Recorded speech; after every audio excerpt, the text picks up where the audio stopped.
Julian Reyes had always been the responsible one. The brother who showed up, the son who never asked for much, the man who quietly paid the bill when someone else forgot their wallet. It was who he was. Family first, always. That's what he told himself when his sister Ava called crying at midnight. That's what he believed when his brother-in-law Shane lost yet another job and needed just a bit to hold them over. That's what he held on to, right up until the moment the ATM spit out a slip with a cold, clinical balance of $0.00. He stared at the numbers like they might change if he blinked. They didn't. His jaw tightened. Sweat beaded under his collar despite the February chill. He tried again, inserting his card with shaking fingers, entering the PIN he knew by heart. Balance. $0.00. For a moment, he couldn't breathe. His heart didn't pound. It stuttered, uneven, confused. Because this wasn't just about money. This was his savings, emergency fund. The house he was supposed to close on next month. The life he'd built from nothing, gone in a transaction log. Gone in transfers he hadn't made. Transfers to a familiar name. Ava Reyes Wilson, his sister, and Shane Wilson, her husband. The same man who once told Julian that working a 9-to-5 made him a corporate slave. Julian didn't go to the police, not immediately. He drove home, shut off his phone, sat in his car for a full hour outside the duplex he'd rented for 5 years, and stared at the steering wheel like it might give him answers. Then he pulled up his laptop, logged into his bank, and scrolled. Transfer after transfer, small amounts at first, then larger, thousands, 10,000, 18, 25. Every time Julian deposited his paycheck, a withdrawal followed within hours. Quiet, surgical, familiar IP addresses. No password resets, no warnings. They'd had access. They knew the security questions. They didn't even hide it. When he finally confronted them, Ava standing in their parents' kitchen with a toddler on one hip, Shane leaning against the fridge sipping a beer. They didn't even deny it. "You always help out anyway," Ava said with a shrug. "What's the difference this time?" Julian blinked. "What's the difference?" His voice came out hoarse, a rasp under the fluorescent light that hummed above their heads. Shane didn't flinch. "Man, you're being dramatic. It's family. You'll be fine." Something in Julian cracked. The room tilted, not literally, but emotionally. It tilted under the weight of years, years of giving, years of being the stable one, of saying nothing, of watching Shane blow through jobs and Ava call it bad luck, of their mother saying Shane means well, and their father staying silent, of loaning money and never seeing it again, of holidays where gifts were one-sided, of birthday dinners he paid for himself. They had drained him, and now they stood there, rationalizing it. "You stole from me," Julian said quietly. "You didn't ask, you didn't explain, you just took." "We didn't steal," Ava snapped. "We borrowed, and we will pay you back, but not if you keep acting like this." "Like what?" he asked. "Like a victim." That was when he knew. This wasn't ignorance. This wasn't desperation. This was entitlement. And something inside Julian stood up. Not physically, but finally. "No," he said. "You won't pay me back, and you didn't borrow. You took, and I'm done pretending it's okay." Ava rolled her eyes. "What, you're going to press charges? Against your own sister?" He didn't answer. Not with words. He just turned and left. Walked down the hall with every muscle clenched tight, with the sound of their laughter still ringing behind him. Because to them, it was a joke. A misunderstanding. Julian being sensitive. But it wasn't just about the money. It was about everything that came before it. The way boundaries didn't exist in their family. The way help was always expected and thanks optional. The way Julian's silence had become a permission slip for their behavior. Not anymore. Julian didn't sleep that night. His body was exhausted, but his mind. It kept spinning, replaying every word, every expression, every damn shrug. Ava's voice rang in his ears like an old song he couldn't shake. "You always help out anyway." He'd said nothing in the moment, but he meant what he said on the way out. By morning, he'd filed a police report. He thought it would feel good, empowering maybe, but all he felt was cold. Not regret, not guilt, just cold. The officer had nodded slowly when he explained everything. The unauthorized transfers, the shared family Wi-Fi, the prior history of helping out that had turned into quiet, consistent draining. They had access to your banking app? The officer asked. Yes, Julian said. I gave them access once, a long time ago, for an emergency. And they continued making transfers? Yes. Did you confront them? Julian nodded. They said I always help out anyway. The officer stared at him for a beat longer than necessary, then leaned forward and muttered, "You'd be shocked how often this happens. With families.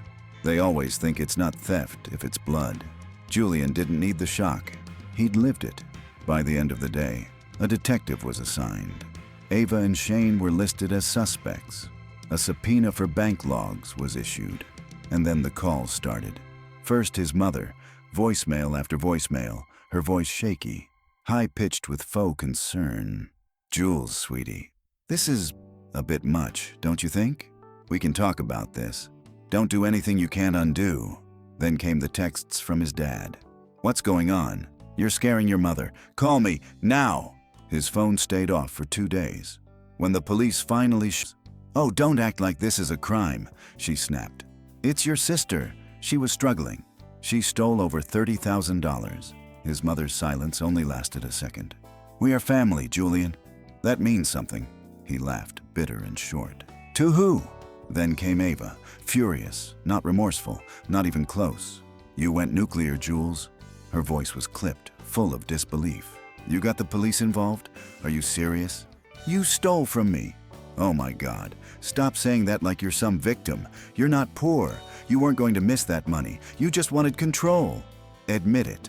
The worst part was, she believed that. Deep down, she believed she had a right to take it. Julian said nothing. He let the silence stretch. "You're unbelievable," she hissed. "You just humiliated Mom and Dad. The neighbors saw the cops. Is that what you wanted? For everyone to think we're trash?" "I didn't need to do that," he said. "You managed it yourself." Then he hung up. He expected more fallout. But what came next still surprised him. The family group chat, usually a dead thread of forwarded memes and holiday logistics, blew up. Uncle Rich, "What's this I hear about you turning on Ava? You can't be serious." Cousin Mia, "Julian, I don't want to take sides, but this is way out of line." Aunt Rosa, "We all go through rough patches. You should have talked to us before making it a legal matter." But the worst message came from his own father. "Dad, you embarrassed this family. I hope it was worth it." Julian stared at the screen, heart thudding with something he couldn't name. It wasn't sadness. It wasn't anger. It was more like clarity. Like when you clean a window and realize how bad the view's always been.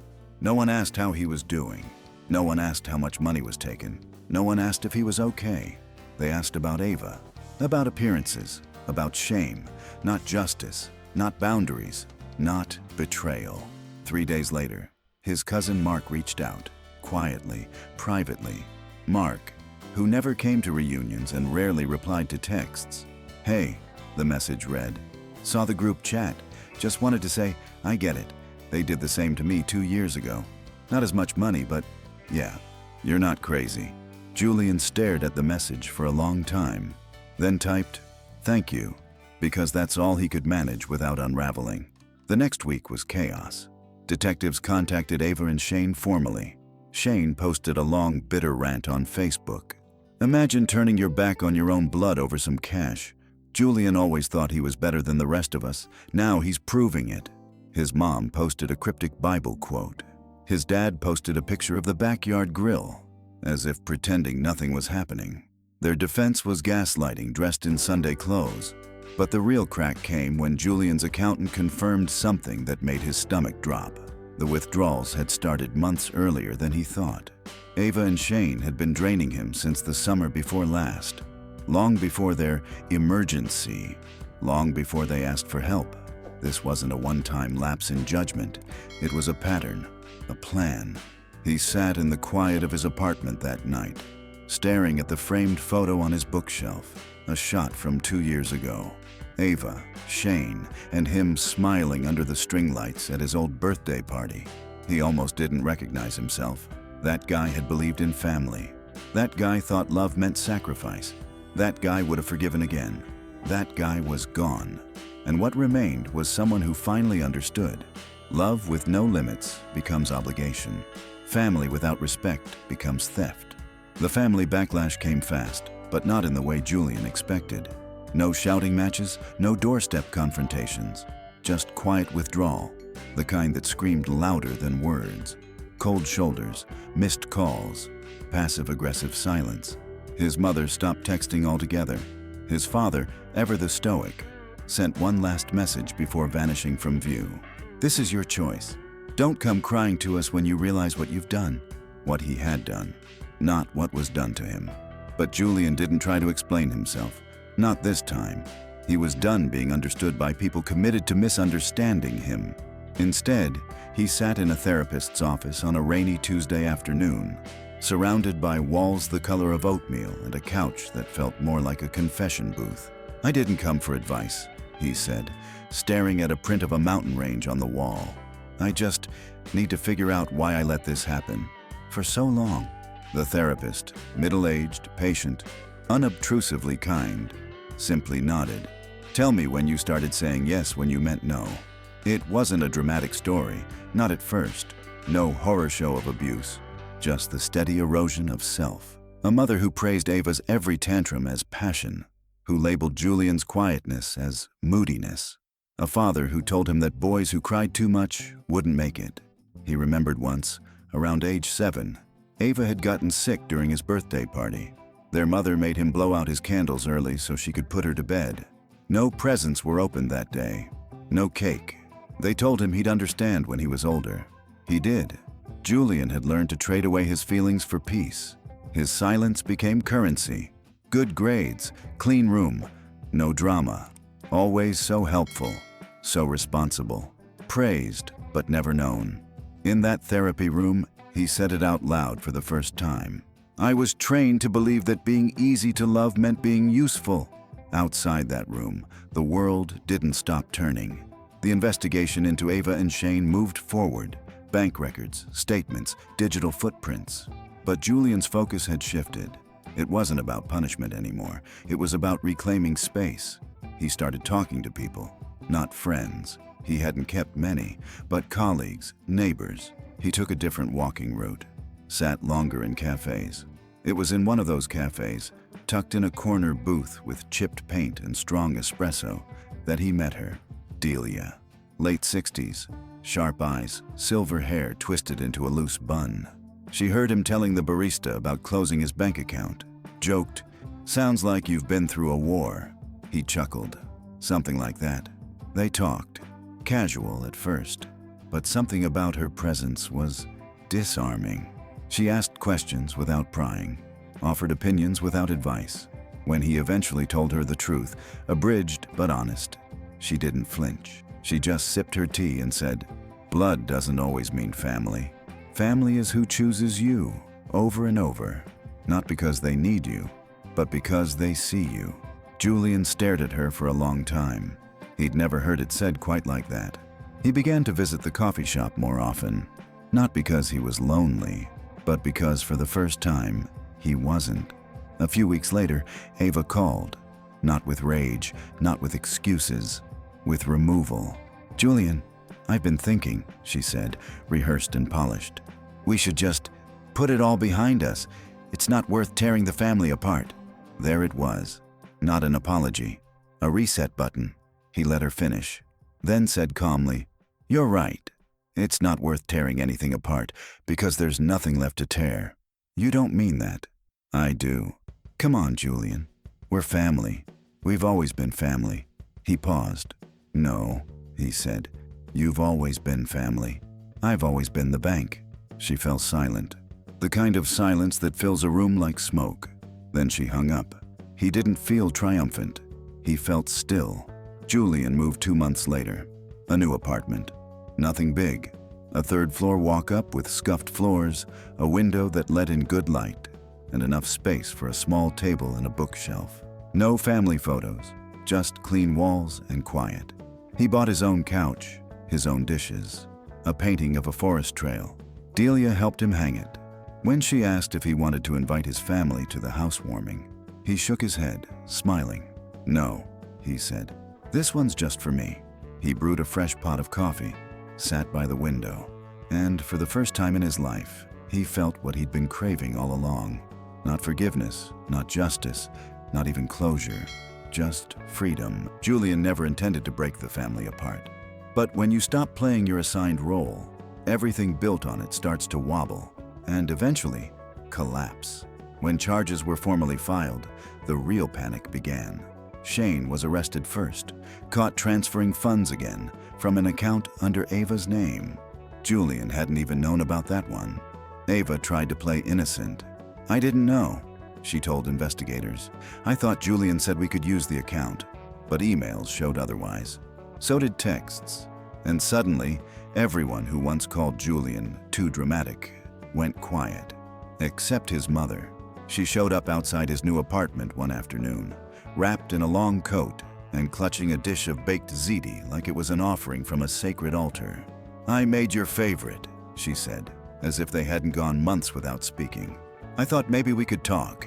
Julian stood in the doorway, leaning against the frame.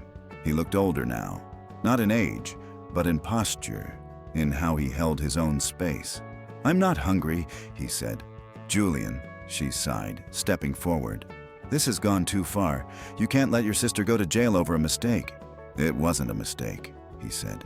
"It was a decision, over and over again. She has a child, and I was supposed to sacrifice my future for hers. Again." He folded his arms. "I'm not doing that anymore." Her face crumpled, not in guilt, but disbelief, like she still couldn't grasp that her quiet son had learned to say no and mean it. "We're family," she whispered. "No," he replied softly. "We were a hierarchy, and I was the foundation. Now that I've stepped away, it's all coming down. That's not on me." He didn't slam the door. He closed it slowly, gently, and locked it with a peace he hadn't known he could feel. The trial never reached court. Ava took a plea deal. Shane was sentenced to probation and community service. Restitution was ordered, though Julian doubted he'd ever see a cent. But that wasn't the point anymore. The point was this: the truth had stood, and he had not flinched. His parents stopped calling, cousins drifted away, and the group chat fell silent for good. Julian expected to feel lonely, but he didn't, because now he had people who chose him, not for what he gave, not for what he solved, but for who he was. Delia brought over books she thought he'd like. His neighbor Diego stopped by with leftovers and a list of local events. A co-worker invited him to a weekend hike, and Julian said yes. He even started therapy again, not because he was broken, but because he was growing. And one morning, while sipping coffee by the window, a thought passed through him, quiet and bright as sunrise. "I'm okay. Not perfect, not healed all at once, but okay." There was no dramatic conclusion, no final confrontation, no teary apology from Ava, just the absence of noise, the space to finally hear himself. He hung new artwork on his walls, took himself out to dinner on his birthday, stopped apologizing for not showing up to events he didn't want to attend, and slowly, without even trying, he began to build a new kind of family, a chosen one. One day, while helping Delia rearrange her spice cabinet, she turned to him and asked, "Do you miss them?" He paused, thought about it. "Sometimes," he admitted, "but not the way they were, just the idea of what I wish they could be." She nodded. "Grief for the version of them that never existed." "Exactly," she smiled. "You're not alone in that, sweetheart. A lot of us were raised to believe loyalty meant silence." "Yeah," he said, "but silence nearly erased me." "Good thing you spoke up then." He smiled. It was small, but real. And so, Julian's story didn't end in a courtroom or a screaming match. It ended with a furnished apartment, a stocked fridge, a growing bookshelf, and no more family photos. Just one frame on the shelf, holding a simple handwritten note from Delia. "Family is not who shares your blood. It's who would bleed for you." He read it sometimes when the doubt crept in, but less and less with each passing day. Because Julian wasn't angry anymore. He was free.